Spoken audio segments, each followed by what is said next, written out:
kun naafica qofka muslimka ah inuu noqdo qof waxtara waxa uu qofku qabanaya waxay ku xidhnaan doontaa mas'uuliyadiisa iyo inta uu awoodo nabiga alayhi salatu wasalaam baa wuxuu tilmaamayaa المؤمن يألف ويؤلف ولا خير في من لا يألف ولا يؤلف وخير الناس أنفعهم للناس حديث كاسي الشيخ الألباني حسن كنت المامي والنبي قولي عليه الصلاة والسلام قفك مؤمن كاهي ومد لقو سوهرته يعني دادكو أي قصة طلقلان أما ومد دادك صوت دوما سور دوية سنة اللي سور دوية dadka badhba hadaad aragta laga weecdaa sharkiisa dadka badhna waa lagu soo hirtaa meeshu joogo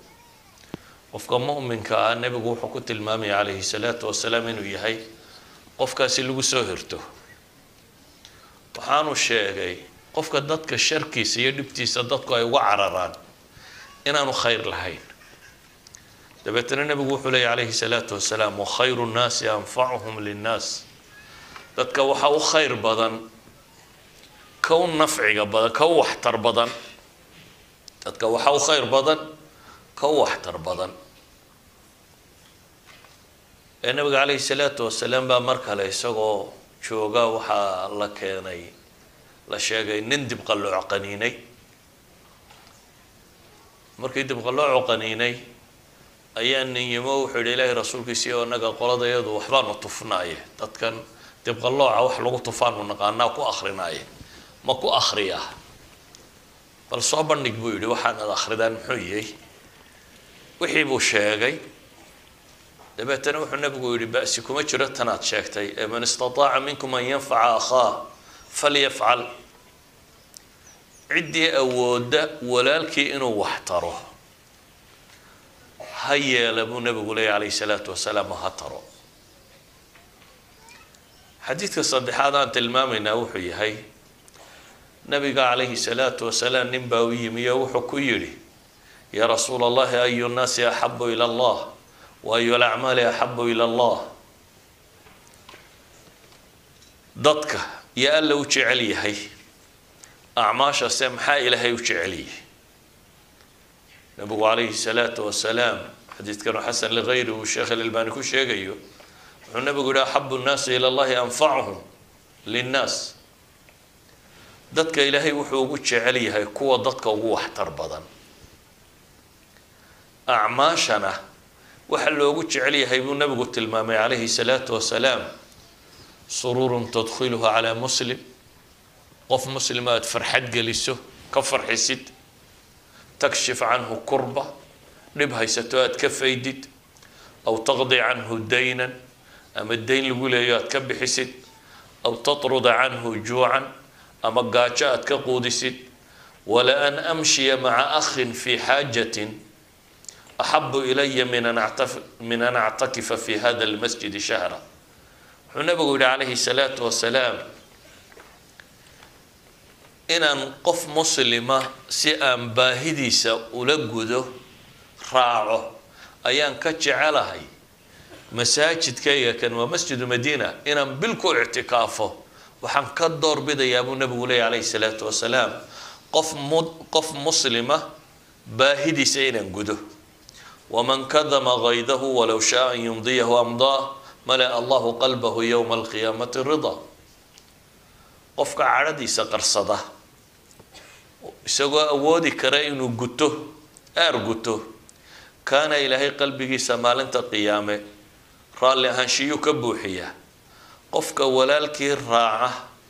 حاجديس إلا أنتو وقود يراعة إساقنا مالنت قيامه أنا ابن آدم كالصقم كرين با إلهي سبحانه وتعالى قمديس سوغا صدح دان حديث أنا أخريي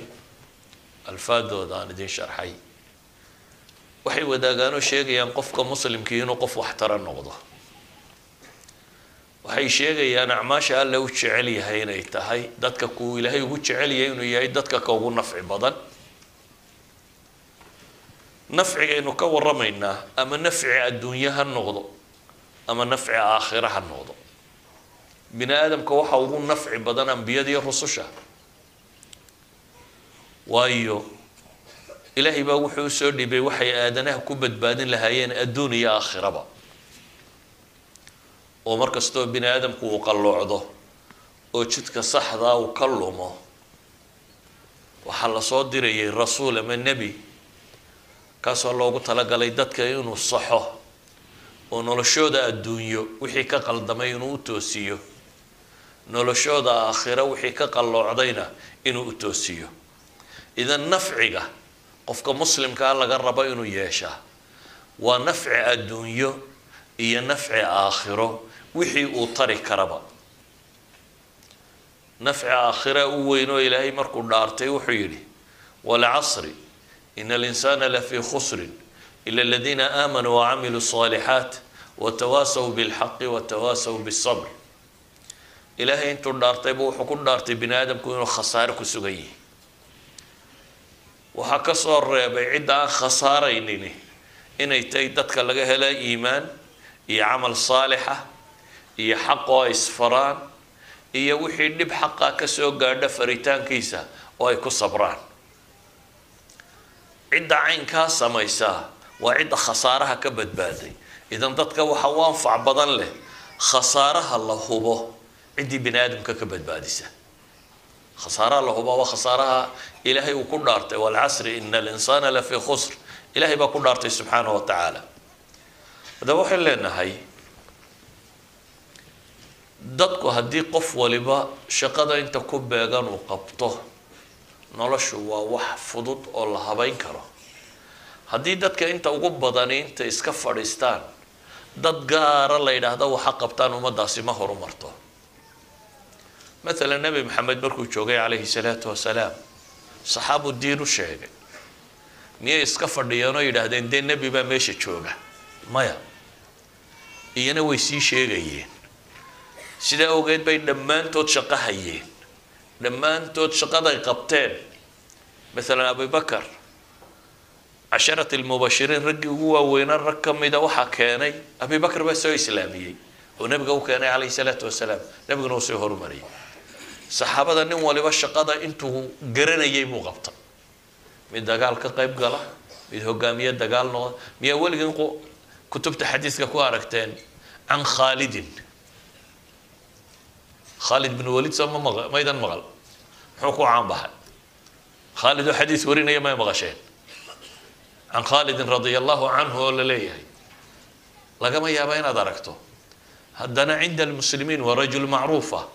عند المسلمين ده تاريخنا ما أنت بني آدم ككليات استراتيجية ده عساكرت خطط كيسيبا لغولي وحكم ده وحي ومدة وقبن كريه وغبطي كوي علم جبرتي وحي ومدة وقبن كريه بيقبتين كوي تلقرني وحي ومدة مركا قف ولا ما مركا وكنت تلقى وحقبته ويقول ليسته حديثة مثلا دين تفافين تأدى ترهدان أو هبل أو هبل بمسؤول كأدى دين ضدك أنت كلنا ويسوقيان ديني فافي مايسو أو هبل انتو قارية dadkii muslimiinta soo islaamayay markuu 13 nabiga la joogan buu baxay dabeetana isagoo qabaa'il dhan wado soo islaamiyo keenay dadka saymiga jooga 40 sanaad muslim ahayd waligaana qof maad keenin 40 sanaad muslim ahayd waayo adigu in xilkuba ku saaray baa rumaysnayn nabigu alayhi salaatu wasalaam markaa wuxuu ku tilmaamaya dadka waxa u khayr badan dadka u nafciga badan leh u waxtarsan waxtarkaasi wax kasta oo bini aadamka la taraa waa waxtar hatta xayawaanka waxa la taro hatta xayawaanka xadiista waa ku aragteen qof dumaro la yiri ay waraabisay baa ilaahay ugu dambi dhaaf ay bay waxtartay dabeetana appreciation waa la qiray waxtarkeedii fashakara Allahu laha baa leeyahay ilaahay baa uga mahadnaqay eegay waraabisay